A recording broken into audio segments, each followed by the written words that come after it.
Hey everyone, before we dive in, I wanted to share something exciting. You can now send us a text message directly from your favorite audio platform. Yes. So whether you've got a question, want to give us feedback, or just want to share your thoughts on the show, I'd love to hear from you. Look in the show notes at the very start and you will see the phrase, send us a text. Click that link, send us your message, and that's it. We can't wait to read them. Now, let's jump in with this episode. A lot of my teammates thought that I was faking and just wanted out of the 4x1. So I was ostracized. This is like a Mean Girls reference when Lindsay Lohan is kind of eating in the lunchroom by Right. herself. Like,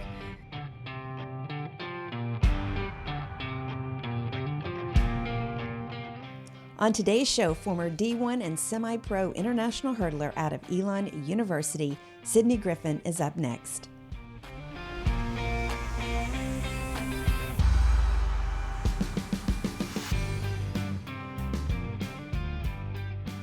Welcome back to the Fifth Quarter Podcast. I'm your host, Sandy Adams, and this is where we dive deep into the world of sports, talking with retired athletes, current athletes, and everyone that makes the sports world great.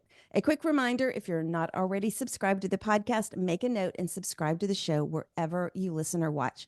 You can find all the info at 5thquarterpodcast.com. Now, grab your iced tea or your coffee. Get ready to be motivated and inspired, because this is where the real stories are told.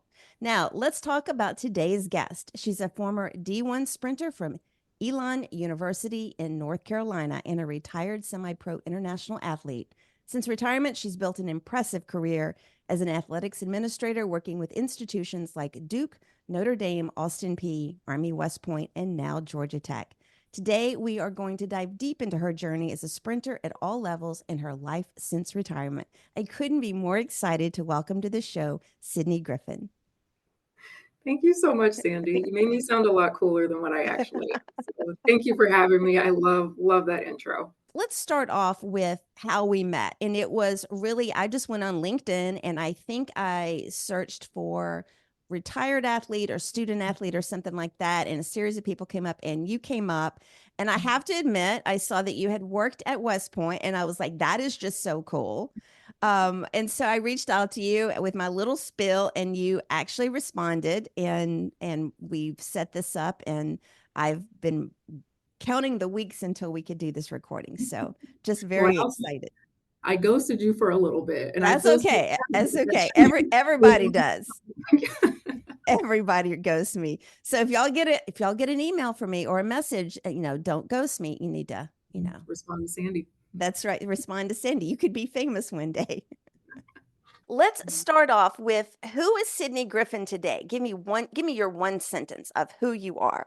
This is honestly the hardest question, Sandy. It I really is. had to It think about is. this one.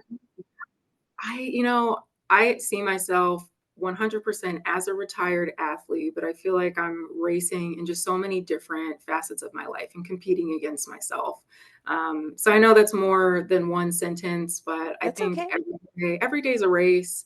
Every day is a competition just to be your best self.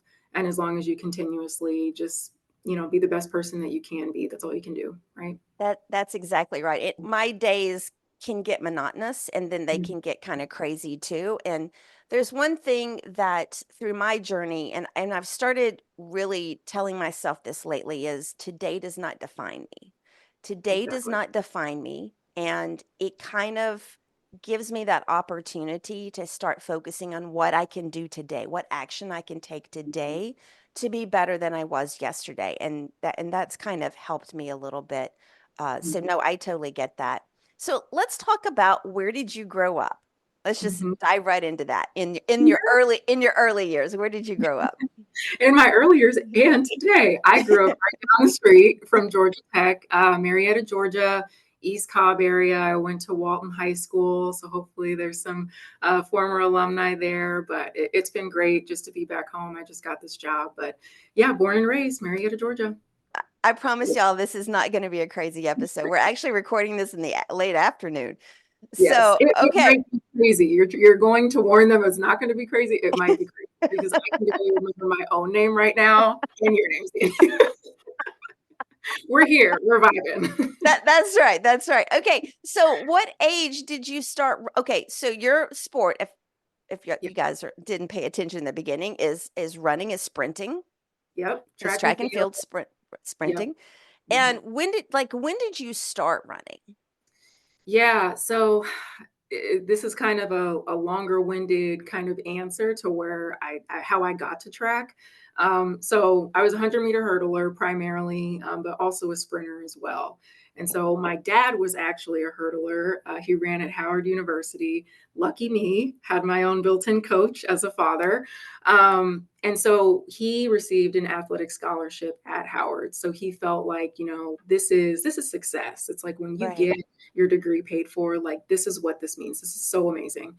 And so he told me and my sister, and my sister actually ended up being a hammer thrower in Rhodes College in Memphis.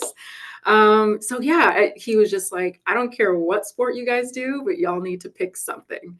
And so Right. naturally for me, and I was about like 10 at the time, I was like, okay, what sport has like the cutest uniforms? That's all I was after, right? So okay, we go down the line, right? So we tried gymnastics, cute uniforms, right? Right. Okay.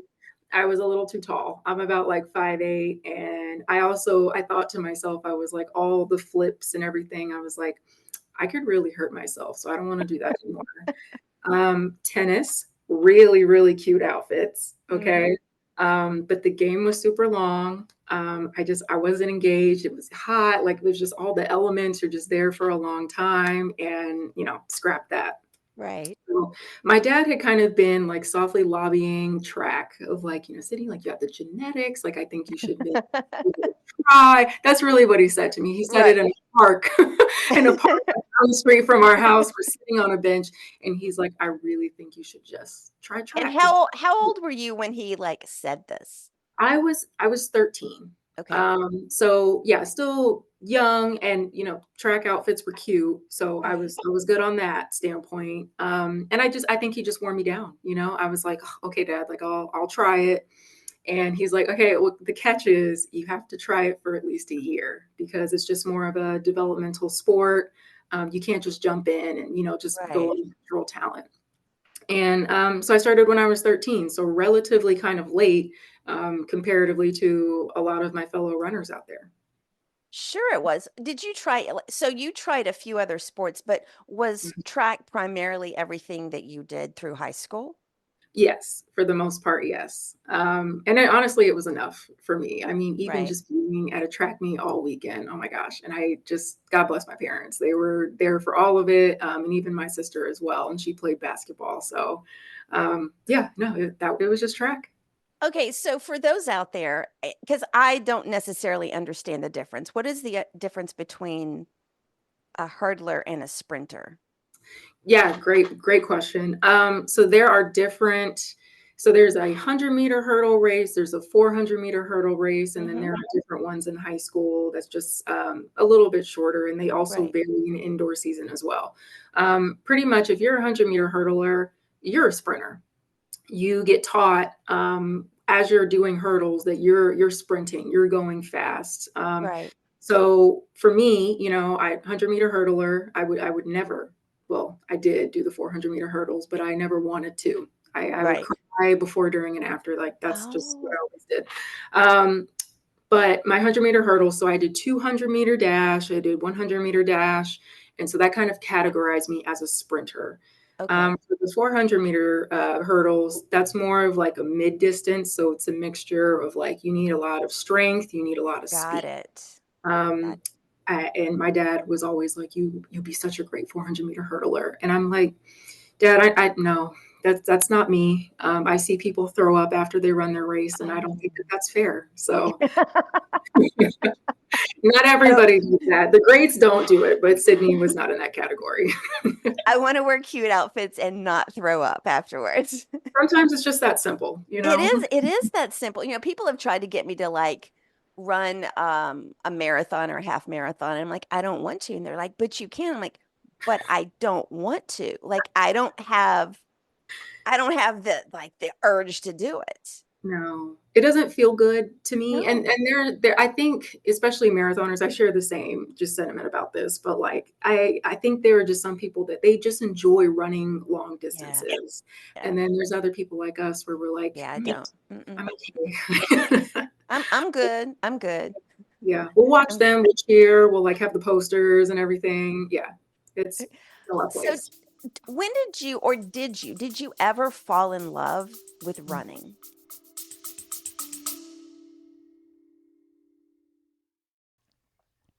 All right, before we get into the next topic, I want to take a quick moment to tell you about something that can really help you level up your personal brand.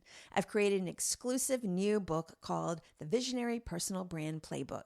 It's perfect for those of you who have big goals but aren't exactly sure how to make your brand stand out, or for that matter, where to even start.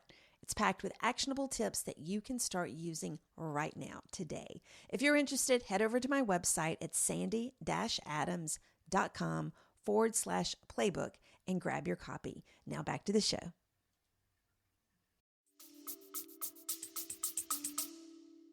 I think that's such a great question. And at the time, I thought that I did fall in love Yeah. with track. And I think it was more of kind of the benefits that were surrounding it. So, one of the things that I found out about myself, I love competition. There was just something inside of me whenever I would run, like I wanted to get to that line first. Right. I wanted to improve my time. There was just like that satisfaction of it. Track is not fun to say. Like No. to say that you know how you see people like playing football, basketball, they're kind of like smiling and laughing Yeah. and having a good time. It's not. It may be fun after. And then I think too, I fell in love with it. There's just so many like different life lessons that I felt like I was always growing, whether it was in my running career, but also just personal as well. And then Right. we talked about I love the uniforms. I loved being able to travel and just kind of see new places and meet new people and enjoy just the experiences with my teammates. So I would say I loved maybe running or just the aspects of running as soon as I started and as soon as I won my first race, because that's the competition in me. And I think over time and kind of as we get into my story of going to Elon, I really loved like being with my teammates and I love traveling and just having new experiences. You know, um, and that leads a lot into the family atmosphere with sports and how you're it just you create another family within your sport. And a Mhm, lot of times that's really hard to give up. So we'll get into that. So as a young girl, like in your high school years, because you mhm, started when you were 13, um, mhm, w- mhm. did you think about where track or running, let's just say track, where track could take you? Was that ever a thought? And maybe that was because your dad, I shouldn't even answer for No, you, but no, no, yeah, no. You're on the right track. It's gonna be such a this is good therapy session. Yeah, like I'll say that growing up, I was very, very shy, very like unsure of myself. Mhm. I knew that I loved making my parents proud. I'm, Right, the oldest sibling. It was just always important to me. And I right, think that kind of began as more of like, track became more of my like self-worth. That was a place where I could draw from in order to receive that. right. I don't know at the time. In my mind, I'm like, I want to go to college. I want to run track in college. And that was something that was said from my parents of like, what I should do. And they were always very supportive with that. But I honestly, I don't think I thought about it too much. I mean, I looked up to Allison Felix, and I thought, and I think maybe there were voices in my ear of like, that could be me. I didn't know if they were maybe my own thoughts, if that makes sense. Right. Yeah. No, it does. I remember, and I'm just losing all kinds of my thoughts in my head. Um, the swimmer won all the Mhm. medals. Can't think of his Mhm. name. Michael Phelps. Michael Phelps, yeah. I had it with you. We're together, I promise you. I remember Michael Phelps, an interview with him a couple of years after he retired. Yeah. And, we all know he had some issues with, drinking and those things afterwards. And he was very candid. He said, I don't know when the love of swimming stopped, and I Mhm. just kept going because that was what was expected of me, Yeah. Yeah. and, a lot of times I think, and from stories that I've heard, you get into it and it's like this big thing that just starts, becoming larger and larger and larger. And Mhm. suddenly, you've lost sight of where you want to go. And Mhm. you just keep Mhm. doing, you're just on this hamster wheel, just Mhm. continuing to go Mhm. until, you reach a goal and then Then what's what? that? Yeah, then what? Then what? So let's talk about your high school years. Mhm. How did you balance school and sports and the life of a teenager? Yeah, again, kind of going back to, I always wanted to make my parents proud. Mm-hmm. And, again, like we're going to kind of unravel that a little bit later. Right. But I wanted to prove that, I could do whatever, I wanted to do. I was not super book smart. I always explain, like, so me and my sister were very different, but very similar at the same time. So she's very book smart. I swear, photogenic memory. And then Sydney has to literally stay up until 3 a.m. to get that That, B.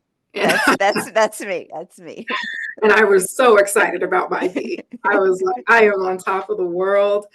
And so I think track gave me kind of a really good balance for who I was, Mm, and definitely taught me lessons on time management.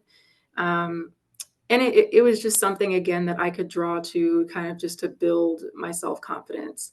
right. Um, we'll kind of, I think we'll touch on it a little bit later. But one of the things that I experienced, so I had kind of coming into high school, my freshman year, I was really, really good. I was naturally talented, especially in the 100-meter hurdles. Had a ton of offers. I know we're going to talk about recruiting in a minute, but I experienced a lot of injuries, and there were metatarsal stress fractures that were basically in my foot. And I think the total number it ended up, and it was one at a time, but maybe it was like 7 or 8 breaks Um, between my 2 feet. And, you think about it, when I land, on one yeah, foot for the right. hurdles, I would feel so anxious because I'm like, oh, that didn't feel right. Like I hurt myself and I would be in a cast.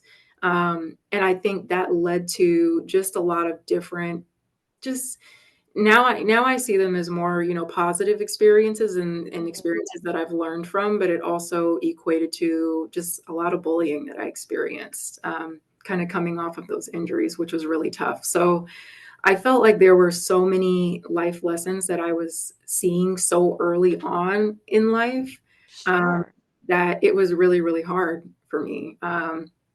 And, to some degree, I'm kind of happy that it happened so early because then I was a little bit more mature when it came to college, where I felt like it mattered a lot more.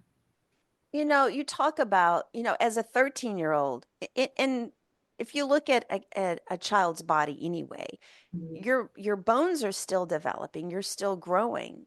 And so this enormous amount of pressure that your feet are experiencing, it Mhm. makes perfect sense that you would have all these issues. Mhm. Mhm. Yeah, Um, exactly.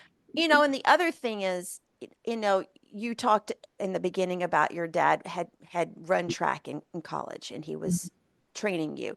So Mhm. the difference for you from another one of your teammates is that you actually lived in the house with a coach, Sure with did. somebody who knew that. And I've had um athletes on here, primarily women, who have talked about their father or their mother had been a coach either for them or indirectly.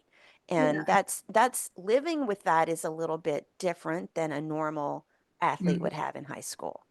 Yeah, and I think, there's pros and there's Sure. cons of it. Sure.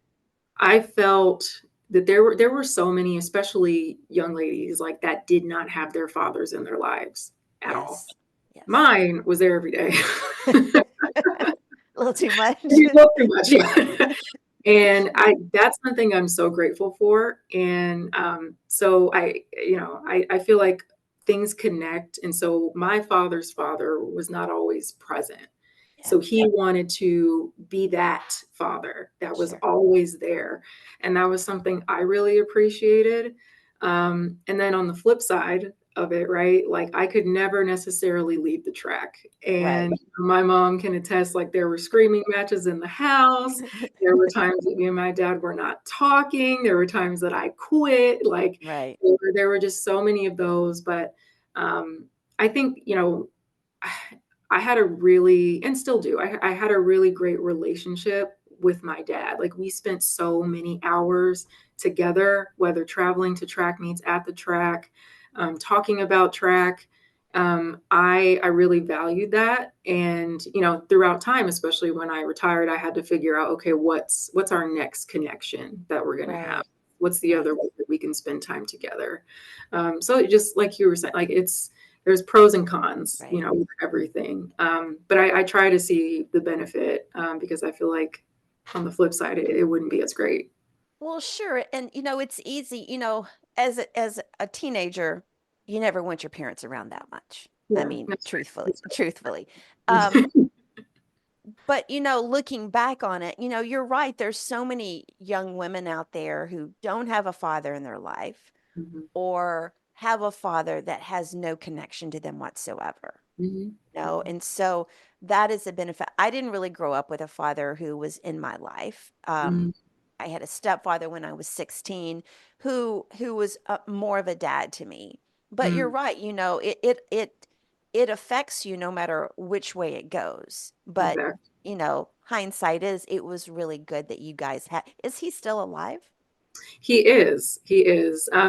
He's battling with some health issues, and again, like I think these conversations are just so helpful because again, it's like you're constantly like putting the pieces together of like things as you look back that happen that make more sense, and now I can go back and I can ask him and kind of get more clarity, and I'm Right. grateful for that, and I'm grateful for the time that I do have with him and all of my family. So. Sure. Absolutely. So let's talk about you mentioned college recruiting. When did you start getting recruited for college? I started getting letters in freshman year. Oh my And it God. was yeah, no, I I thought I was somebody too. Let me tell you something. Like I was like, oh my gosh, I am getting like SEC schools and getting Okay, what year was like this? this was What year? freshman. This was No, no, freshman. what year? Year. Like Oh what my number? gosh. 2009, I guess. Okay. And Yeah. the reason I ask is because I've also found it fascinating about the athletes that kind of straddled the no social media versus social media, Yeah. especially in the regards to being recruited. It's like one lady was like, we'd come home and there'd be piles of mail that were stuffed through our door because Mhm. that's Mhm. how she got recruited was by mail. Yep. I So, think I'm trying to I know for sure I got the letters. mhm, And that was just always fun and just opening, the letters and kind of seeing like who reached out. And I think one that I just 100% remember is like Harvard. And again, like Sydney was not like this book smart girl, like, and I was like, Mom, Harvard, you see that? And she was like, okay, like it was that part was really, really fun. And then, like I said, dealing with a lot of injuries, kind of really mhm, for most of my high school experience, that was hard because a lot of the, offers and a lot of those letters, stopped coming. right. Um, and I remember, especially in freshman year, it was a handwritten letter from Mark Elliston, who's at Elon still as the current head coach of track and field and cross country. He had written me a letter, and I opened it, and I was just like, "Ugh, what is an Elon?" And I like threw it. I had to go look it up too. I'm going to be honest. I'd never heard of it. No, same, same. And I throughout that period of time, he never stopped talking to me. He always wrote me, he always Wow. communicated. He was the only coach out of that entire group that still kept communicating with me. So I think it was, again, sophomore year, junior year, little bit of senior year. I Mhm. was getting hurt, getting better, getting hurt, getting better. I was scared because I was like, this dream that, I've been chasing and honestly hurting Right. myself for, like it may not happen. So again, still Coach Elliston still kept writing me, and I went out for a visit, found that again, like we didn't know what Elon was at the time. We weren't sure about it, but when I went there, it was everything that I didn't need, that I didn't think that I needed in a college Ah, experience. So it's a great school. It's a smaller school, so very small classes, which was something that was just super important to me, and it was necessary for me to succeed. Um, right. Close to home, it was maybe close enough to where it's like if my mom has to come get me, it's a 5-hour drive. And Which is important. That's important. That's important. yeah. So that was great. Cute uniforms, cute colors. Like it checked all the boxes. I loved the women. We just had a women's team. I loved the women on the team, and they all just seemed like great people, and Right. so it just really worked out. So I committed, I believe, at the end of my junior year, maybe senior year, and then ended up. For the injuries wise, I found a really amazing chiropractor. Shout out to Dr. Glass. He's actually in town in Atlanta, and he's just so wonderful. He works with Team USA and all that, but he helped figure out kind of what was my issue, and it was kind of Right. an imbalance in my hips. So once we got that all squared away, I was amazing. I did so well, and then I ended up winning the 5A state championship back in 2012, and I was just it was such a great feeling. And then to call Coach Ellison and be like, "Thank you for believing in me." Like I I was going to choose Elon regardless, but because you stuck by me, like I'm so excited to be there. And side note, I did end up getting like calls and like other letters like under the radar, Mhm. just different offers, and I was just like, "Leave me alone." I already made That's right. That's okay. So I have a couple of questions to Mhm. to unpack what you just said. First, did you ever ask your coach why he kept calling? With all of these injuries, it No. would have been easy for him to like see like I want to have like a side interview with him Yeah, yeah, because that fascinates me. What did he see in you that yeah, despite all your injuries, he mhm. kept after you? I Because when don't it comes down to it, it's not about, I mean, sure, he may be like, she's a good kid, but you still mhm. got to have a track team. So, 100%. it's interesting to kind of, what did he see Yeah, I don't know, that like, kept I calling? I I need to ask that. Yeah. I think I'll see him this, like, coming spring semester. I'm gonna go back up to Elon, Ooh. but I really wanna know, and if you wanna invite him as a guest, I'll be I'd happy. love to have him on the show as a guest. So I'm gonna let you like reach out to him, okay? And recruit him. That's what I do. I get people to recruit people. My second question is about the chiropractor. Yeah. So it was an adjustment in your hips. Is that what Yeah. it came down to? So, we probably need Dr. Glass on too because he can I probably know. See, Team USA. I'm like, he's great. He's so great. I'm gonna make you my booking agent. That's what I I'm know, gonna do. right? He has a ton of, like, amazing stories. I mean, he travels so much, all the NCAA track meets, Yeah. went to Paris, like, I it just it he has an amazing story. So if you think about it like this, and again, this is my novice Mhm. understanding of what I That's remember when okay. I was in high Because we're school. all novice, so we're gonna understand what you. If you think about it like this, you're running on the track on the same side, you're going in the same direction. Over Oh, time, you have ligaments, at least I had ligaments in my hips, and one would kind of scrunch up over time. got So it. over a period of time, I needed to get it released so that I was more level, if that makes sense. No, And it does so like absolutely make sense. absolutely. Absolutely. So isn't it funny, like if, chiropractic care wasn't, given until a specific time. I don't know what that date actually was, but like in my father's time, for example, there was no chiropractic care. You just ran and, kind of you Right. did your best with what you had. And so I can only imagine like if I didn't have that available to me, if I never met Dr. Glass, like I don't think I would have a career in Well, running. no. And it's interesting, like what propelled you to Mhm. reach out to him? My dad, he always just reached out to people. He figured it out. Yeah. He would book all the doctor's appointments. He was so invested in just he was one of the very few people I felt like knew my capabilities and really I think just really overshot of how good I was. Right. I think he ended up being right. But he saw that. And I think too, he again kind of going back to, his past, Mm, I think he had thoughts of like if I had somebody that really invested in me like this, like sure. where would I be? So I don't want to do that to anybody else, including my daughters. Right. So yeah, it was all my dad reaching out to him and finding him. So I got to ask him how he did that. But that's very true. A lot of the athletes on here have talked about, you know, they take a different approach to their children now because of what they did not have growing up. Mhm. Mhm. Or what they did have, they make sure they pass that forward. Mhm. But that's very true. So let's talk about, and I think you've already really talked about that.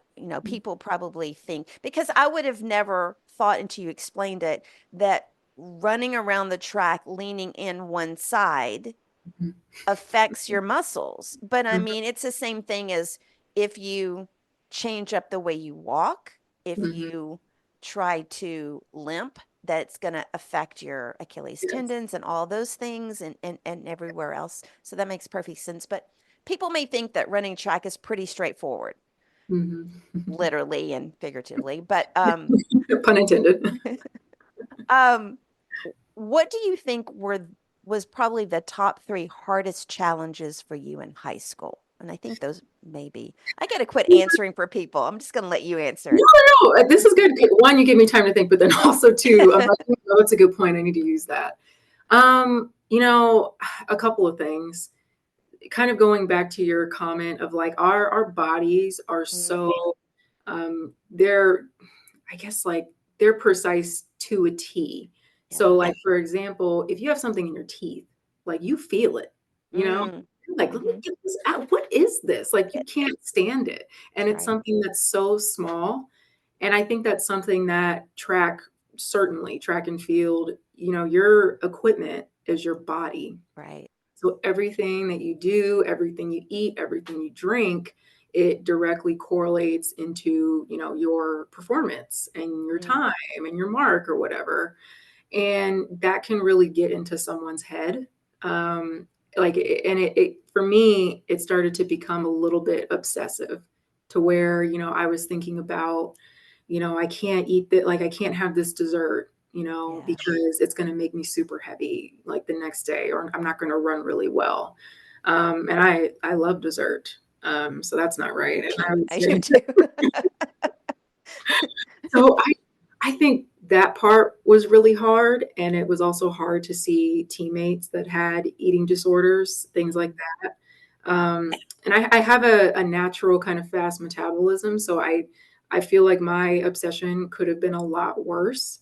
But for me, again, it was like every single thing that I did, even if I felt like I walked, too far to class or something like that, like all of those things I would just internalize. And, sometimes if it was really directed to the fact that I did walk a long time, or if it was just in my head, it would just correlate to like that performance. I did want to talk about this. So I alluded to it in an earlier question, but I experienced a lot of bullying in high school Mhm. because of track. And, that's Which something is crazy. I was just about to say that, which it should be the opposite, right? Yeah. Like, so again, like, very shy, naturally very quiet, and reserved, very much a people pleaser. And I filled a lot of my, confidence cup, if you will, like from track. And again, like I'm getting Mm. injured over and over and over again. So that's taking a hit at my confidence. And to just add on like the icing on that cake, because of those injuries, I was also being bullied because because the injuries were so frequent, a lot of my teammates thought that I was faking and just wanted out of the 4x1. So I was ostracized. this is like a Mean Girls reference when Lindsay Lohan is kind of eating in the lunchroom by Right. herself. Like that was me. And it was something that was very hard, especially, as a young age. Um, Sure. and I strive to be transparent, especially just on any interview. But like, I contemplated suicide during that time, Mm, and if it really wasn't for my family just being so supportive, and just talking me through it, like I don't think I would have made it. But that was something that, not a lot of people know. And not a lot of people would think, because, I'm playing a sport, right. I ended up getting bullied as a result of it. So By your teammates. by my teammates, yeah. So it was kind of a weird dynamic. It was I had a natural talent, after a while with running, so there was some of that jealousy, I think. But then again, like after all of the multiple interviews or injuries, I think there were just some, there were kids that didn't understand it. They didn't see all the doctor's appointments that I was going to. Right. And then I think, unfortunately, the adults in my life, aside from my parents, they weren't helping the situation either. No. No. Um, so it takes a toll, but I think it's something that, again, like people need to talk about more, They because do. it's not just as straightforward. It'll just go run to the end of the line and then that's it. Hmm. Yeah. And high school is such, junior high or middle school and high school is such a hard age anyway, Hmm. especially for young women. And Yeah. so to have all of that parents can be, especially parents of athletes, Hmm. can be really difficult Hmm. at that age too. Yeah. I appreciate you bringing that up because, I think that it's more common than people really realize. Hmm. And I think especially for women, it's more common. Yeah. Yeah. And I will say too, I think social media was just starting to kind of Hmm. pop off a Yeah. little bit. I can't imagine what it would be like to No, leave no, school being bullied and then come home and it just continues on. right. And I feel for these kids out there. And again, like I don't think enough people are talking about it. So, yeah. No, thank you for bringing that up. Let's talk about your transition from high school to college. So you Mhm. decided to go to Elon, Mhm. small school, love Mhm. the coach already, don't know him, love him, okay. Um, and how many hours away? Because it's in North Carolina. Is it in Western North Carolina? Uh, it's so, gosh, my directions are terrible. It's near like Greensboro, like 30 Yeah, I know. minutes Yeah, from yeah, Greensboro. yeah, yeah. So it's around like maybe 5 hours, if I'm not Mhm. mistaken, from Atlanta. Right, right. Yeah. What was the transition? Because Georgia and North Carolina, there's not that Mhm. much of a difference. It's not like going to New York. No, no. So, Yeah, go ahead. so, Sorry. so what was that transition like for a 17, 18, 19-year-old girl to go from home to college and be an athlete as a freshman? It was, I think for me, it was great. You know, Mm, I I got away from that situation that I was just talking about in high yeah, school. right. I was on my own, and I think that was just a really good chance for me to kind of embrace where I was. I think one of the biggest changes that I felt was just the instant love from my teammates. Um, Mm, and it was something, and I had actually shared a story in one of our last track meets together. I was saying, like, hey, I wasn't used to anybody cheering me on, any of my teammates in high school. And then the first conference championship, we were in the SoCon then. I'm thinking, all right, we're about to do the same thing. You're just going to cheer for yourself, and that's going to be that. And then I look up, and I'm in the championship race for the 60-meter hurdles, and right. I see all of my teammates just lined up on the fence, just cheering my name. Oh, Don't make me cry. In that moment, um, I knew it was different, and I knew that, I'm running for more than just myself. This is not for mm, my instant gratification. Like I am competing for this team, and this is something right. that I'm passionate about. So I think that was kind of the major difference. I think, of course, it was running was at kind of at a higher stake. We were running every weekend. It just kind Right. of felt more serious, more regimented, all of that. But I think overall, the transition was really good for me. I think I was ready. Well, sure. I mean, you go from this basically hostile environment to a Mhm. place where people like it embrace you and they love you and they lift you up. And Yeah. so, that's just like the best situation ever to do that. That was one thing if we go back and look at the Paris Olympics this past summer, and I think that was one thing for me that I really loved about the Olympics this year was seeing all of the people cheering for each other. Like Mhm. in the different sports cheering for each other. I thought that showed more than it has in the past, I agree. especially with the women. So, I think you, so too. you Go know, ahead. let's talk about the physical demands on your body. So, you had been in high school, you've had those injuries, and then you kind of figure out what the issue is.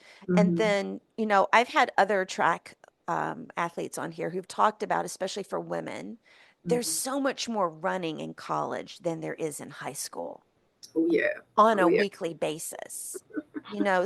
So how did you handle the demands on your body physically with that increase? Yeah. So, it's interesting.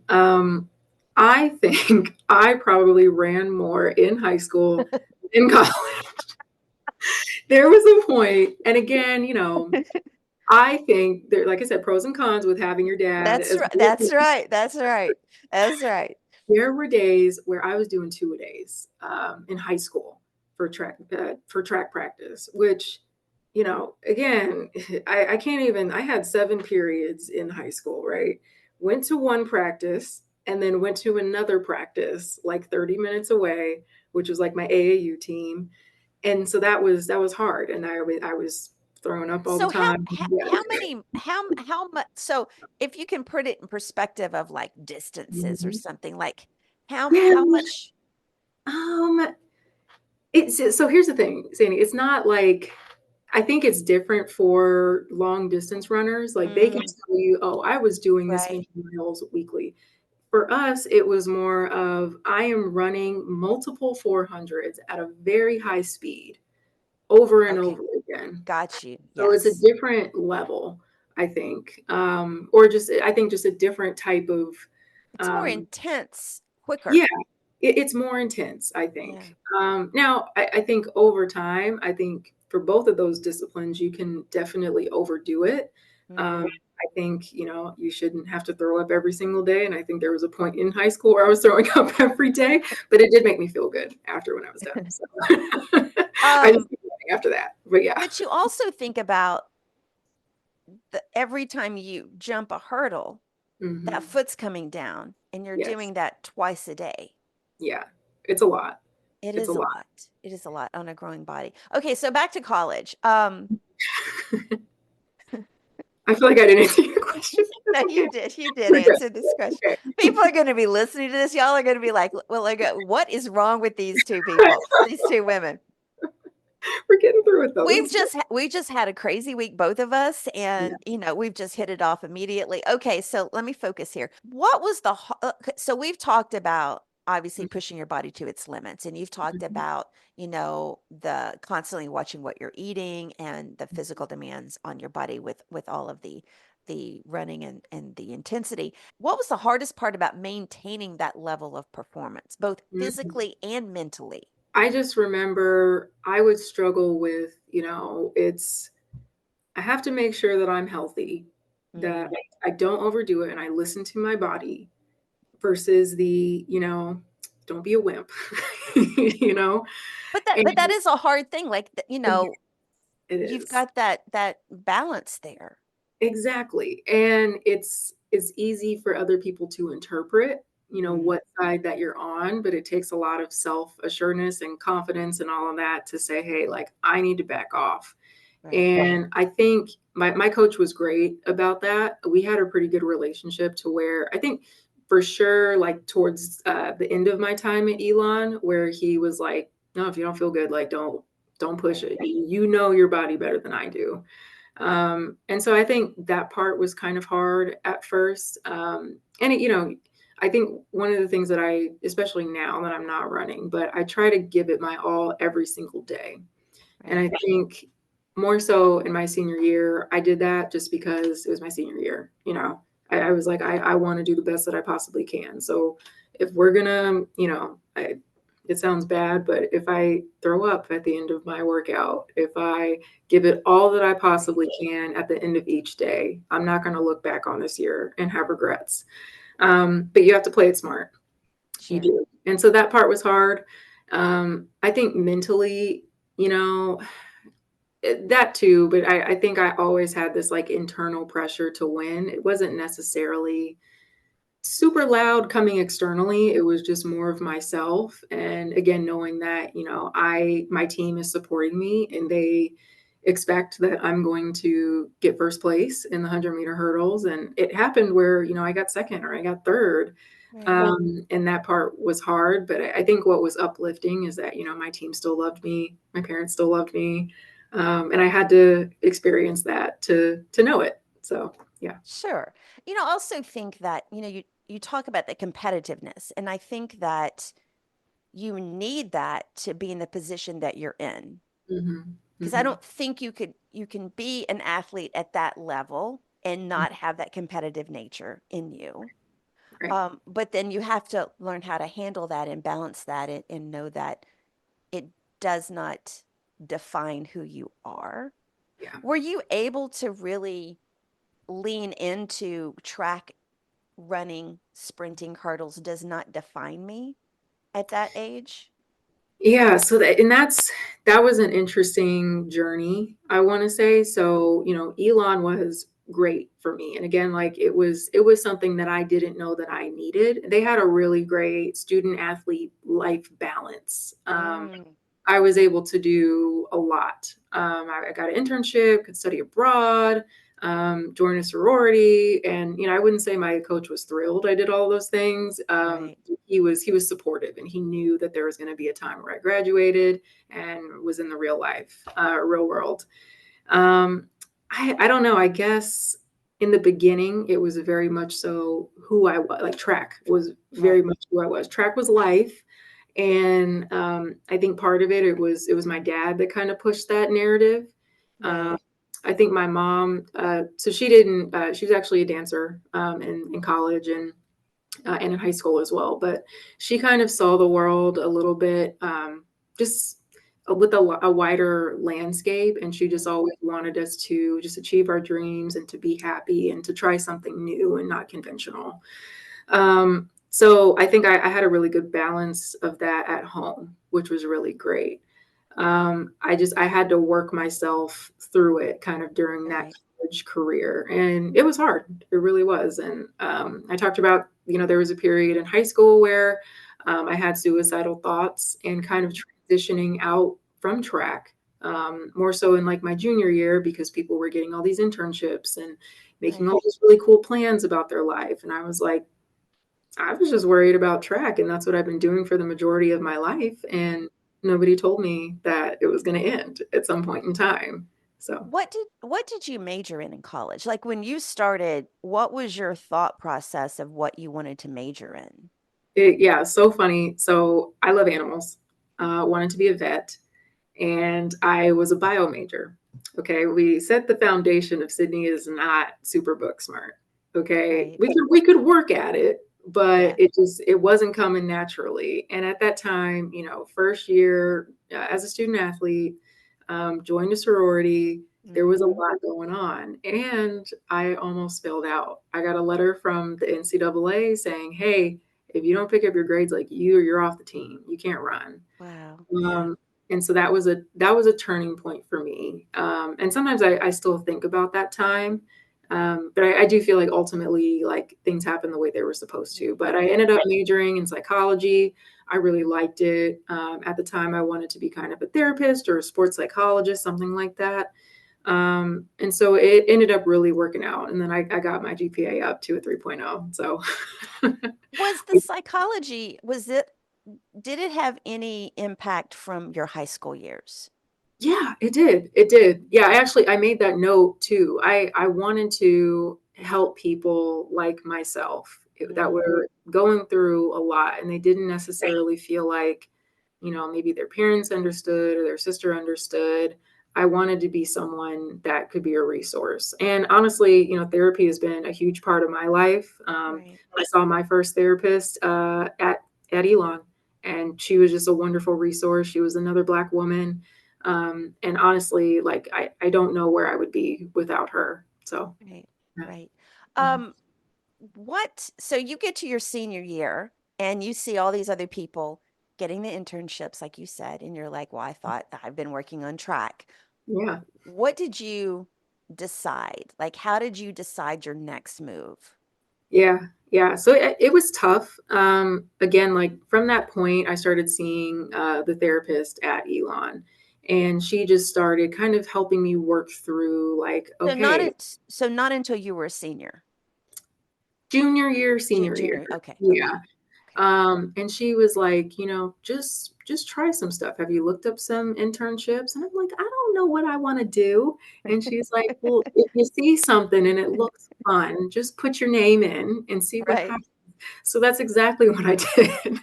I worked in the Greek life offices, and I saw like a bulletin, and it was like, work at Duke Athletics this summer, and contact so and so. And I was like reading through it, and I'm like, this looks fun. Working at Yeah. the department, I know a little bit about athletics, and Yeah.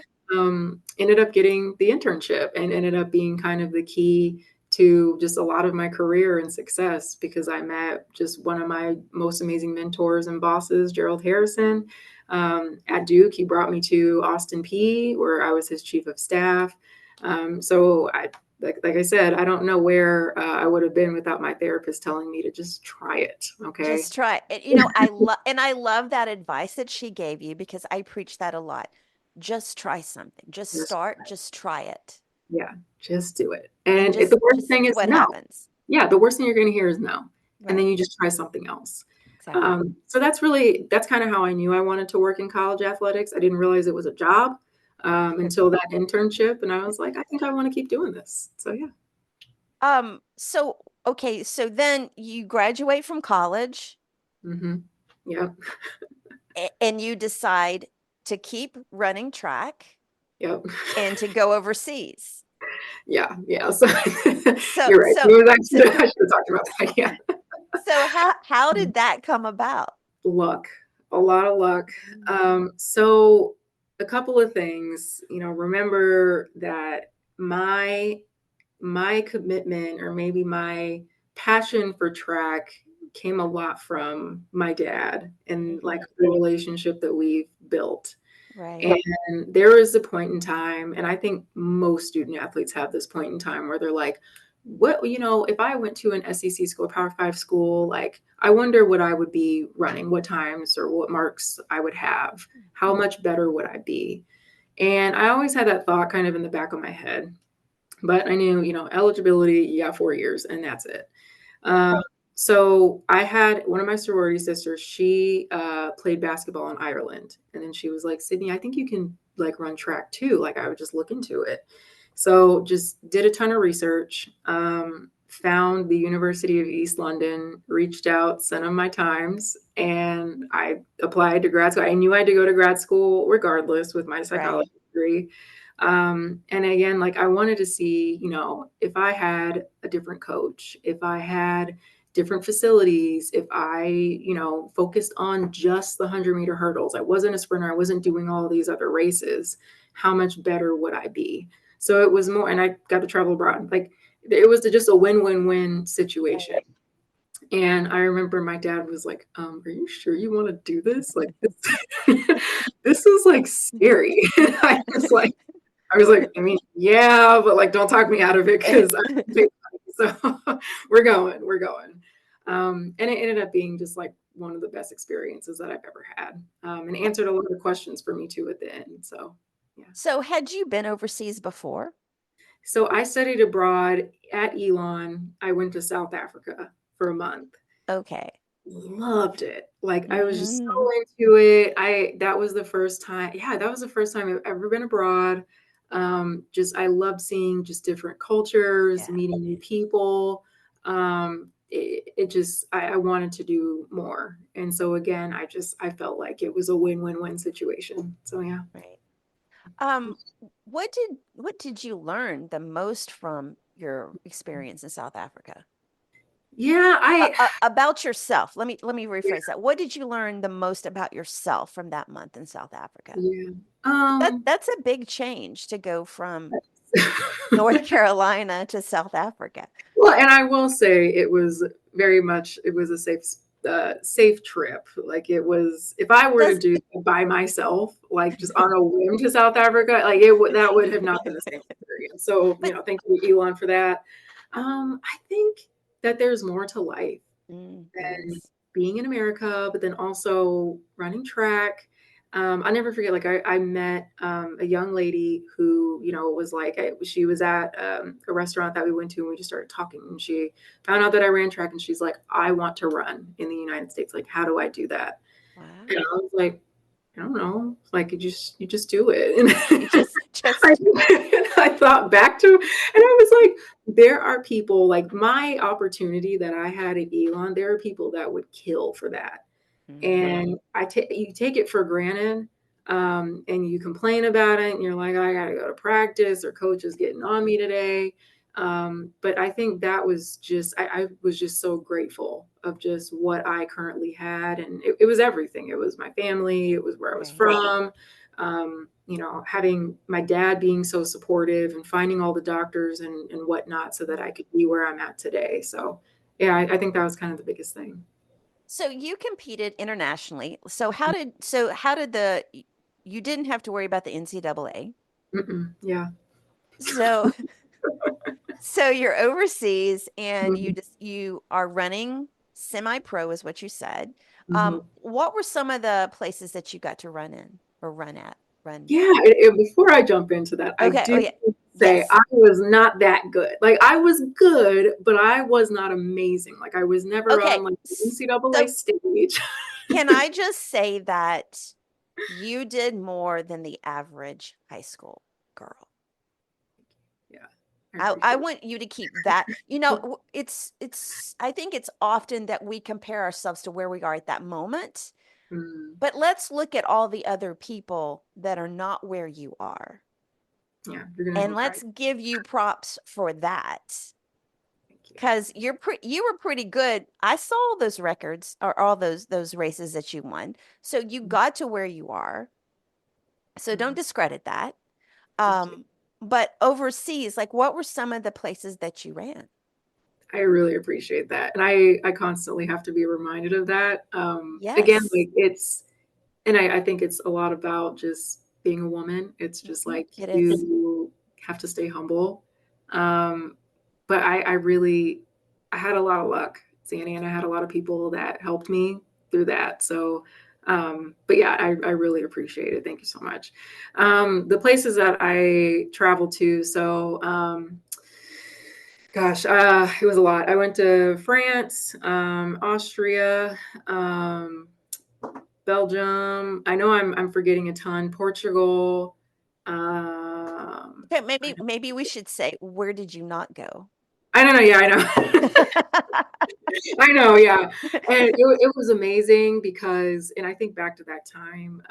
So I moved from New York like Mm. recently, and constantly I would be in the city and I'd be like, where the heck am I going, what street is this? And then I'm like, Sydney, how did you maneuver getting to all these countries, going to airports that don't have English in them, and you're Exactly. confused about the grid system in New York? But I loved it. I think it ended up being like 8 or 9 countries that I ended up going to.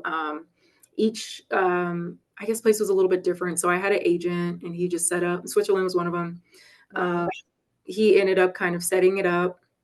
I would get myself out there. There would be an appearance fee, or for me, it would be money Right. for showing up. And then if I win, I get a cash prize. And what was funny is I felt so weird. I was actually with another young lady who ran Division 1 hurdles as well. So we had each other, Mhm. and we were taking our first picture. I'm trying to remember where it was, but we take the picture and we're like, we should like hide our checks in case because we're thinking like NCAA police is going to come after us. And they literally, they don't care. We are not in America. We're like, we should put our checks down so they don't take a picture of us, and then they come get us and take us back to Okay, America. that's Yeah. funny. Why did you say you were semi-pro then? You're Yeah, getting yeah, paid to run. yes, because again, and it's going back to their, this was, I think it was approaching the Olympic year. So there's an A circuit and then there's a B circuit. So the A Okay. circuit are the individuals that are just top notch, world class, going to make Right. the Olympics. Right. Me in the B circuit, I got again really lucky just because the people that were in the B circuit, you think about these countries, they're smaller than the United States. They have Right. far less people, far less talent. So the people, some of the best people that are in that country were kind of at the same athletic level. And so Right. they constantly run against the same people in their country. So, they find my agent, they pay me to come, and it's a new competitor that they get to race against. So I say it because it just wasn't. I will also say I ran for East London as well. So it really was like semi-pro. It was like Okay, I gotcha. I would have, get paid. Other times I'm just doing it because, my scholarship is on the line. No, no, I gotcha. I gotcha. I gotcha. Yeah. No, that makes sense. So, how long were you overseas? I think it ended up being like a year and a half. Yeah. Okay. So Okay. short, but like super busy. So, when was that decision? Because so Mhm. obviously you graduate and your Mhm. master's is in what? Sports management. Okay, Mhm. sports Yeah. management. Mhm. So you graduate, and what do you decide to do? Um, that's a great question. I was ready to retire, and I know we're going to talk about that. Mm. But I also remembered my Duke experience, my internship, and I Mhm. knew that, track has been such a big part of my life. Being a student athlete has been such a big part of my life that I just wanted to Right. figure out how could I give back. And so I put out a ton of applications when I got back, and ended up getting a really amazing internship at Notre Dame. So yeah, So, and then no more running. no more running. No, we were done. We were Was done. so was that an easy decision to make? Yes, it was, and I'll tell you why. Tell me why. Yeah, again, like, I wanted to know, if I changed up different, just aspects of my running career, coaching, facilities, if I could dedicate myself to 100-meter hurdles. And in my first indoor season, I cut my time down 0.3 of a second, which was huge. Like, Wow. that's a big deal. And in that moment, I knew if I really loved track, if I really wanted to make it, I could Right. do it, but I didn't want to. Mm, I was living the semi-professional life, and mm, it's very lonely. You're traveling a lot, you're constantly on the road, amazing experiences, but then I also knew, again, track is not that fun to me. yeah. Right, right. And I knew that I felt kind of track trigger some of my anxiety that I do Mhm. have, that I did have to kind of unravel and figure that out later on. And it just Right. wasn't fun. It wasn't fun to have, like, these butterflies, and they really felt like birds in my stomach Right. sometimes before I'm about to run. And then when I would talk to other athletes, they're like, I love running. Like, I just get a thrill. And I'm like, how do you get a thrill? Like, I think I'm going to fall every time I hurdle.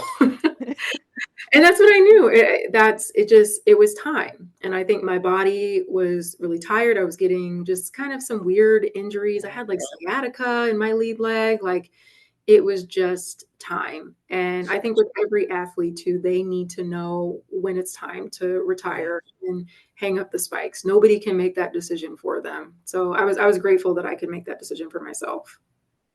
We had a basketball player on here, Todd Munt. He went to Memphis. He was overseas playing basketball, and he said the moment he realized that he was ready to retire was when he realized he was taking 11 Advil Oof. every day because he was, I think he was close to 7 feet. Yeah, yeah, for yeah. his knees. He was taking like 11 Advil a day, and I'm like, "Oh my God, your liver is probably just or your kidneys are probably destroyed." Well, yeah. And he said he was like, "I'm just not going to take these today." And he goes, "I couldn't even get out of bed." And I was like, "That's it. Gosh.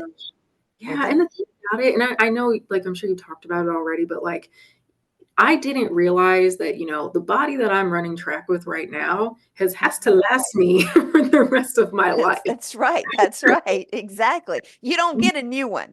Go get a new one. Yeah. And nobody really explained that to me. And I think most, especially student, I try to tell student athletes, I think we refer to this question, so I'm gonna go ahead and answer it. Like I tell student athletes today, like, remember, this is the same body that has to Right. last you for the rest of your life. And the decisions that you make today, the surgeries that you decide to have, just make sure it makes sense for Right. you. But yeah, that's 11 is especially crazy. especially for women, Hmm. and you think about, it goes back to those high school years, the middle school, high school years, when your body is transforming so much, Yeah. and the stress that all of these sports, everything puts on your body. Yeah. And that conversation, I think, needs to be, that needs to be spoken. It needs to be had more often about Hmm. that. So let's kind of, okay, so we're now in your fifth quarter, and Yes. you've kind of transitioned really easily, and you end up at Notre Dame. Mhm. What was, like, what was the hardest thing about that transition from, like, how did you, I don't even know, like, I've got my questions, but like I want to ask so much. Like, was it hard to suddenly not have the training that you had to do? It was, and then it wasn't at the same time. So I will say moving to South Bend, Indiana was a lot. I'm from the South. It's very, very cold. And literally I say this to every person It that is. It is. it's amazing. It's a great place, but it's very, very cold. That's right. So I think that part was really hard for me. Mhm. I think figuring out, what I loved, kind of like how I felt from track and from going to practice. That was being outside. I'm an outdoorsy person. I Right. don't hike a lot, but I Right. love walks. Like I try to walk every day, in the office. I love feeling the sun on my skin. I think figuring out kind of like a workout routine. I will say when I quit, I said, or I guess I retire. I said, I'm not doing a thing. I am just gonna lay horizontal on this couch, TV. I am gonna relax. And I after a while, I was like, why am I having all these mood swings? Like, Yeah. why am I crying? Why is my body still hurting, but I'm not doing anything? So I Right. actually go back to Dr. Glass, another shout out to him. And Mhm. I tell him all this. I get adjusted and everything. And he's like, Sydney, you can't just stop. Like That's right. you've been doing this for so long, the majority of your life. Your body's like, what's going on? So he's like, my advice, you need to figure out some type of workout routine. And I was like, you're right.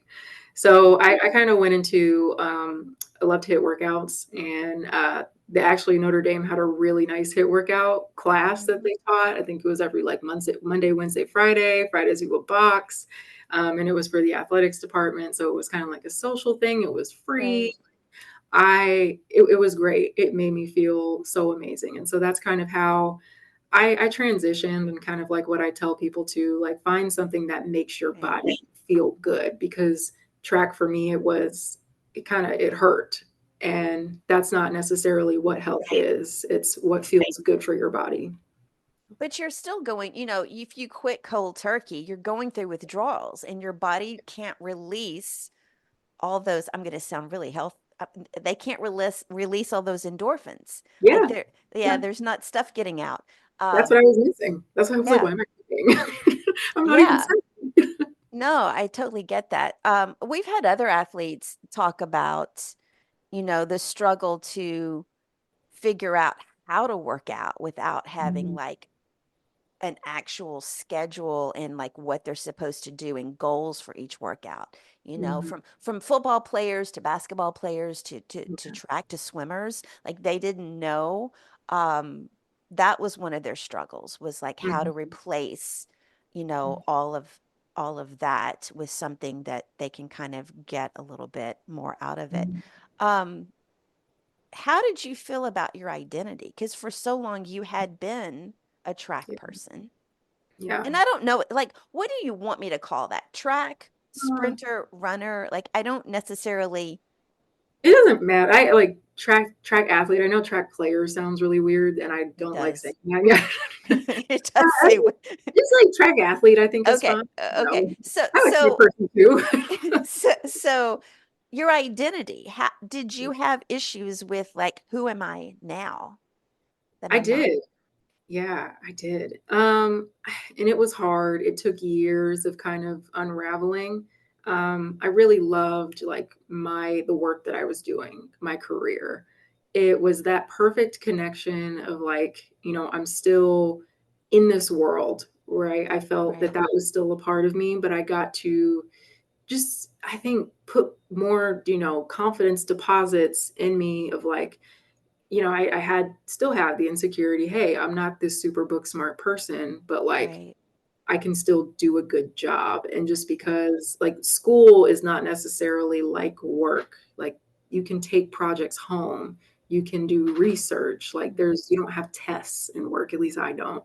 Um, and so I think one kind of played off of the other. Like it was a great kind of transition, especially when I got into my career. Um, right. but it was more so hard in college because I didn't know what my next step was at the time. And it seemed like everybody around me kind of knew what to do. But kind of, I think once I retired and I knew that this is what I wanted to do, this is what the career that I'm interested in, I think it Mhm. was relatively easy to kind of transition. Okay, so I want to talk really quickly about West Point. Yeah. So we were talking because I told you when I saw your LinkedIn profile, I was like, wow, she worked at West Point. That's really cool. But then when we got on before we started recording, you said that you had been recruited by West Point. I So did. let's talk about that full circle moment Yeah. from Yeah. a possible recruit to Mhm. working there. Yeah, yeah. So as I was telling you, got a letter from West Point. My mom picked it up and she was like, "Your grandfather would be so proud." And why did she say your grandfather would be so proud? So he was a police officer, and he never had any sons. And it was just something that I know, it was just something that was really important to him. That's what she remembered. And my grandfather Right, passed away when I was like in fifth grade. So, right. but I've always felt like I had a connection to him. So sometimes I wonder, and I don't this is just my feeling. Things Mm, just happen for a reason. And I right. sometimes feel like he's smiling on me whenever I think about my West Point experience. So, yeah, he was just like, or my mom was like, he would be so proud. But I know my daughter. She's respectfully not going to make it there. So we're just going to put this in this pile over here. And we can talk about it later if you still want to. And I was like, no, mom, you're probably right. You're probably Yeah, right. yeah. So I told you, I never thought that I would ever find my way back to West Point Mm, at all.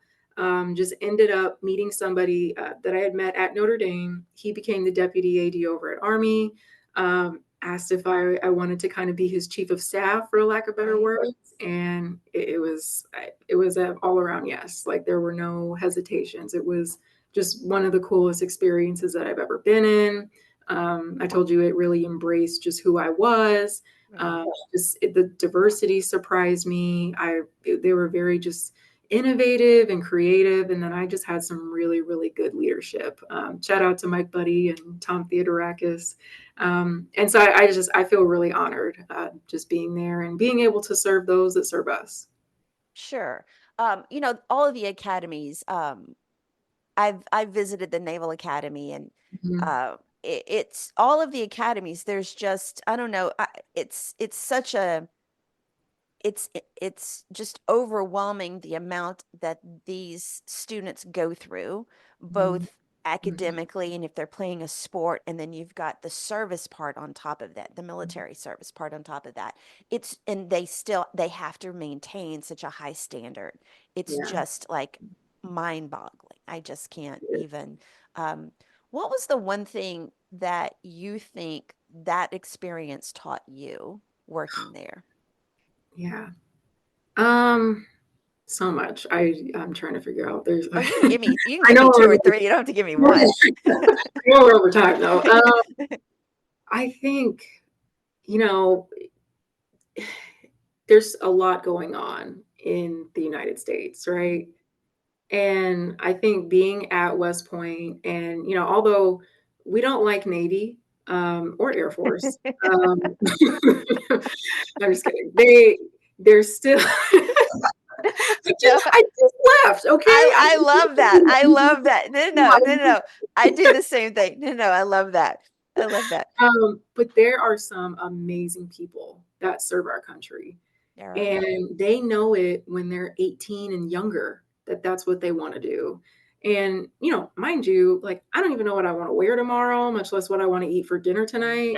Right. And that experience alone just makes me love just being a citizen of this country, and just being able to help them.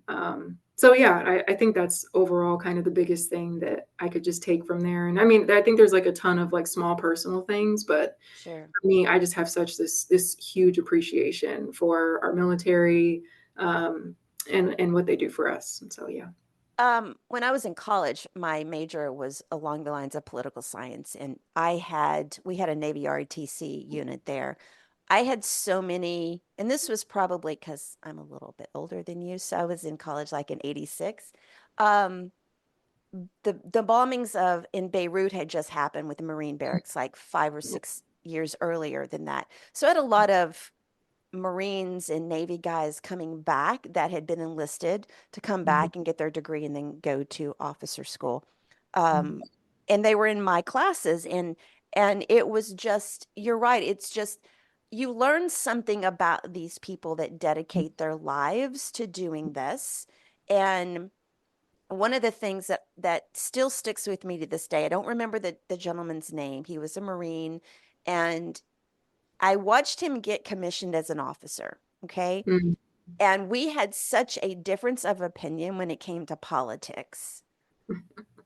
But I also knew that he would give his life for me Yeah, without question. yeah, And absolutely. I remember the day he got commissioned, he was standing outside, and he was in his white uniform, and he wasn't smiling, and I walk up and I just said hi, and I got just a little smile out of Oh, him. oh my God. And I still to this day, remember that because I had such a huge amount of respect for those guys and those women that do that. Um, Oh, so we talked about, let's talk about the flip side. mhm, Um, what are some of the strengths that you carried from track into your mhm. retirement years? Yeah, there's so many life lessons, especially with the individual sport, so I'm gonna keep it Mhm. short, but, I feel I'm trying to figure out which one I wanna go with first. One, listening to my body Mm, and taking a moment to pause and be grateful and just kind of think through of like, what can I do today? I think another one that I think about is, just being able to control kind of your emotions, your anxieties. When you're in high pressure situations, like especially as a student athlete, you have to find a way to just maintain and just be calm and just and be who you are, and knowing that that's how you're going to get the outcome that you're looking for.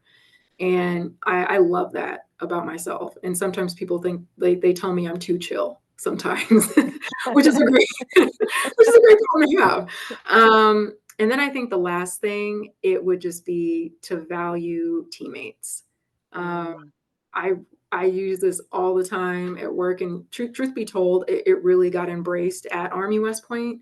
right, But the people that I work with, they're my teammates. If you right. want to go far, you have to go together. And I loved that experience that I had at Elon. I like That's one of the things that I will just always carry with me no matter where I go. Like Mhm. there's nobody there's a role that everybody has on the team and all of them are just super important. And as long as you think with a team mentality, that's how you Right. get stuff done and that's how you become successful. So yeah. I love that. One of the things that we did not touch, or we kind of did, Mhm. athletes have routines and they have superstitions. So, I was hoping so you were going to ask that question. I was ready. you made me lose my train of thought on a lot of things. Like I was trying to follow my little script here. Um, so how difficult was it to unravel those? Or Mhm. or or did you when you transitioned? Yeah, they were dumb, and honestly, I still do some of them. So the It's biggest okay. one It's was okay. like, and I'm better at this one, but I would always have my hair in a ponytail. Okay, we weren't doing a bun, we weren't doing a messy bun. There are some people that run with their hair out. I can't do it. I don't understand that either. I It gets can't. stuck to the back of your neck, and then it's just it's not cute. So yeah, always had to wear a ponytail whenever I ran, or else I would Okay. have the worst race of my life. I always buy my shoes too small. So I What? Is that even good? here we go. Here we go. I have when you would run, I would never put socks on in my spikes. It's gross, I know. And then there are some shoes that I don't. For those that are just listening, my mouth is wide open. I'm so sorry, Okay. That's everybody. okay. That's okay. So yeah, spikes, no socks, and they're really small because I felt like if I had extra room in my shoes, it's just Oh, you like would it's slip. just kinda, yeah, I'm slipping. It's just I'm not sturdy. And I always buy shoes that are probably way too small for my feet. And they Like even always, dress shoes? yeah, I do. Yeah. Now I've Well, gotten a little better. Like the open toed, you can't be ridiculous because you don't want your heel to like go over, no, you don't. or your toes. So I'm better with that. But yeah, sneakers. I bought Um, myself some Adidas sneakers the other day, too small. So did you not get blisters on your feet? oh, I did. I did. Yeah, I would lose toenails all the time. Oh. Oh, We're not there now. All right. okay. We Okay. keep our toenails. We're Okay. fine. How Um, did okay, so I've already lost the guys that are listening. They're probably like, I can't even deal with this anymore. But the women, you guys can stay for this. So, and now I forgot my train of like I forgot what I was gonna ask. Oh, toenail. I know what it was. Okay, so what I find humorous is that Mhm, cute clothes, bad mhm. feet. Yeah, yeah. I will say that I I gotta come to Georgia and we gotta go do lunch. Like I no, I just know. I got my nails done or my toes done this past weekend, and everything's fine, Sandy. Everything is fine. I just can't I just can't do it. Like I think I wear like around maybe a 9, like 9.5, but I will also say that I have like a narrow foot as well. So I have to take that into consideration when I sure buy my you do. Sure. No, but I get it. I get it about the that the feet can slip and stuff. Like I get that.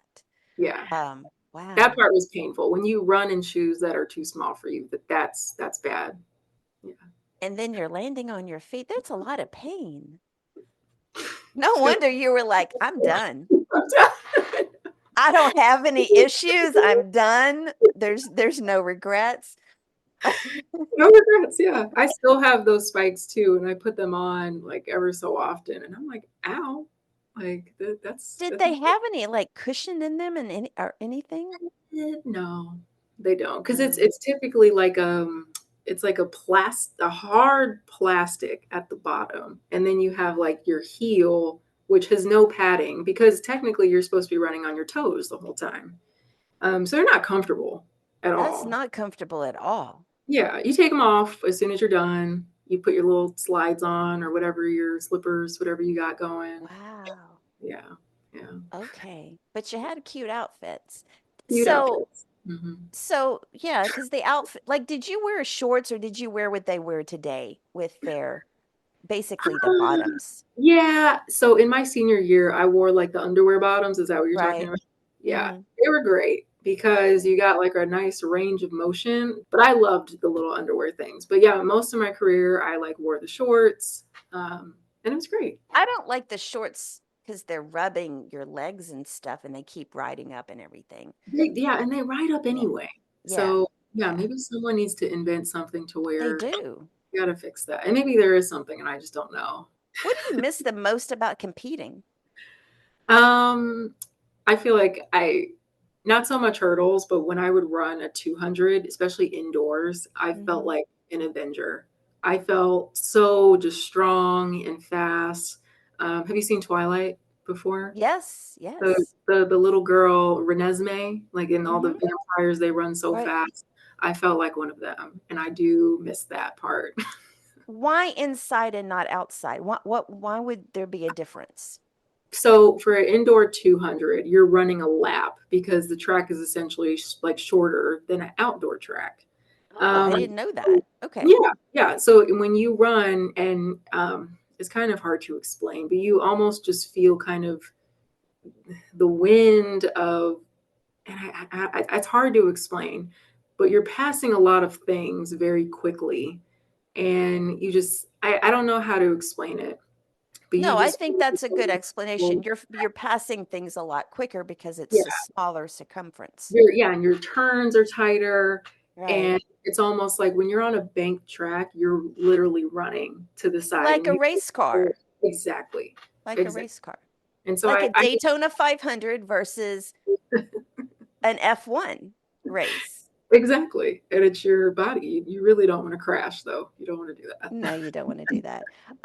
Okay, so looking back at college and the years immediately after, Mhm.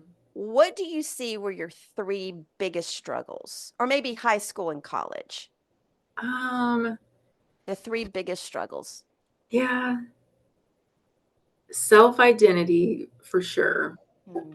Um, I think just, and I feel like I'm gonna say them like out of order. That Um, there's no order. You don't have to have an order. but I like to put a little ribbon at the end. I do, and I make you look at my notes. I know I had it, but like, I would say I have it You right can here. look at your notes. I had somebody else, Pete Pranica, who's the TV voice of the Memphis Grizzlies. His episode was just out. He had a ton of Oh, notes. okay, yeah, I was so impressed. He even pulled a sheet up. He's like, "Let me look at my notes." yeah. I actually didn't put notes on this one, so that's really embarrassing. But That's okay. That's okay. definitely identity. Um, Understanding that not everybody is going to support you and wish you well, and that's a part of life, right? And then just it's more, it is self identity, but it's also like self confidence as well Yeah, that I struggled in and out with. And it's hard. We talked about being a woman, and you have all of these like unrealistic expectations of like what you should look like and how you should be, and right, then what you should be doing, and the relationship that you should be in at this certain point in life. right, um, I think all of that it's a lot to unpack, right, especially when a lot of your time is taken up doing a sport, that whether right. you love or you don't love. But it takes a lot of time to figure all of that out. So yeah. And you don't always have that time to devote to that, to figuring it Yeah. out. So Mhm. if you could, let me rephrase this. What Mhm. could you have had then to help you overcome, let's say, at least one of those struggles and still maintain the track? Yeah. The only thing I guess, and this is a nice ribbon, I think, that I can think of is that my career is to kind of help represent a voice of a huge population of student athletes, which, Black women. And I feel like that may have been one of the things that I was missing. I felt like I wish I had somebody that understood of just like being a student athlete, like was literally in my shoes to where they could Right. kind of help mentor me. And I think I did. I had like small examples kind of all throughout my career. I just think that there's never going to be enough, you know, Right. of Right. those advocates that are out there and going to be there for every single person. And I think about my time at West Point. I oversaw the cross country track and field team, and their roster is 150 people. Oh That's my a God. lot. And there was a time where I was the only sport administrator. And Wow. to know what's going on and how everybody is doing for all 150 student athletes, regardless of how many coaches that you have, you know, I hope that, you know, for college athletics, and I know, you know, resources are always going Right. to be difficult to have. Like, I wish that there were more eyes out there Sure. to ensure that, you Sure. know, the student athletes are doing okay. Otherwise, like I said, I think everything just kind of happened for a reason. I think I grew up and I was excited now that I look back that I was able to grow up at such a young age. Right. Um, but yeah, I think that would be kind of the only thing that I feel like would have really made a Right. difference. But yeah, yeah. I think you've already basically said what your biggest value is to others today, and I think that's your Mm, perspective as wow. both a woman and a Black woman, Yeah. and an athlete. I think that that really is pivotal and very helpful to so many young women out there. What would you go back and tell a 9-year-old Sydney? I don't want to cry. Um, Oh, you're gonna make me cry then. You know, again, like I was a shy kid, introverted, awkward, all of those things. And I wish I could have told myself, and I wouldn't believed it at the time, but you're going to achieve so much more than what you could ever imagine. And the hard parts in life, they're going to there's always going to be hard points, but you're going to get through this. It's all going to be worth it, and um, it'll all work out. So, yeah. Here is my perspective on that for you. Mhm. Whenever you've had a hard day, whenever you lose perspective or whatever, I want Mhm. you to look back at what you have overcome, Mhm. because I think so often, and I'm just as guilty of it, we Mhm. forget in the moment what we've gone through Mhm. and Yeah. what made us who we are today. Mhm. And from me looking at you, good, bad, and ugly, everything, toes Yeah. included, okay? um, you've accomplished so much. You've gone through so much, and it's Mhm. made you the perfect person to help everybody that you come in contact with. Yeah. And so yes, I think that a 9-year-old Sydney would be so proud of you. Thank you, Sandy. I'm not going to say anything else because I already talked about my toes, and now you're going to get me to cry. But you know, Uh, I appreciate that, and I just I do get amazed at myself sometimes, and I don't and that's why I wanted to kind of just tell this story mhm. because it just, you know, everybody looks at me or looks at my route and they're like, "Oh, she's so lucky, like everything just fell into place." And that's not the case. And that's what I try to, you know, tell my sister. I try to tell Right, student athletes here, like nobody's life is perfect. There's always going to be ups and downs. Like life is not sure, linear. But like you were saying, you know, you and kind of how we started too, it's like right. every day that you have and it's past, it's in the past. That's So right. you have a chance That's to right. make today and tomorrow better than it was yesterday. So, yeah. And if we can all just, I think if we can just think about that every day, just try to Mhm. take action and be better than you were before. Learn something that you didn't know yesterday. Yeah. Do something you couldn't do yesterday, and Yeah. just focus on that.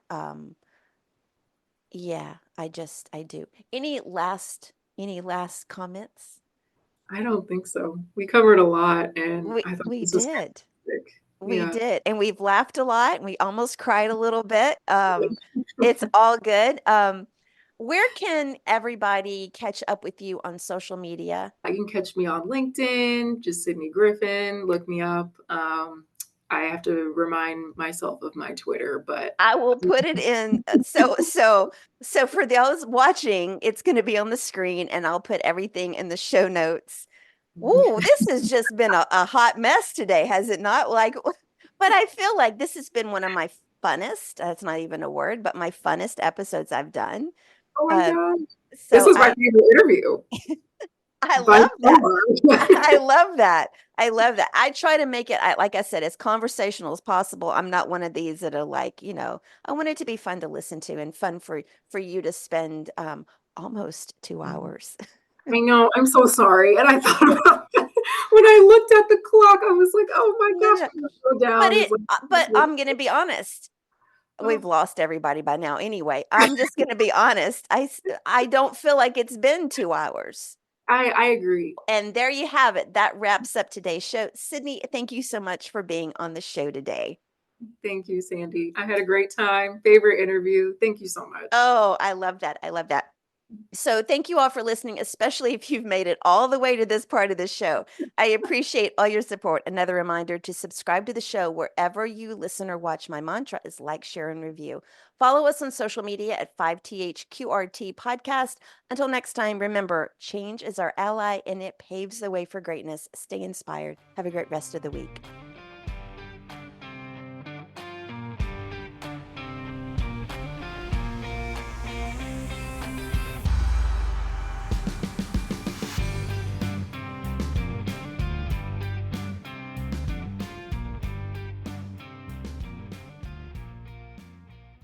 Hey everyone, a quick scheduling update. The Fifth Quarter Podcast is moving from a weekly show to an every other week schedule. Thank you so much for your support. I'm excited to keep sharing these amazing journeys with you.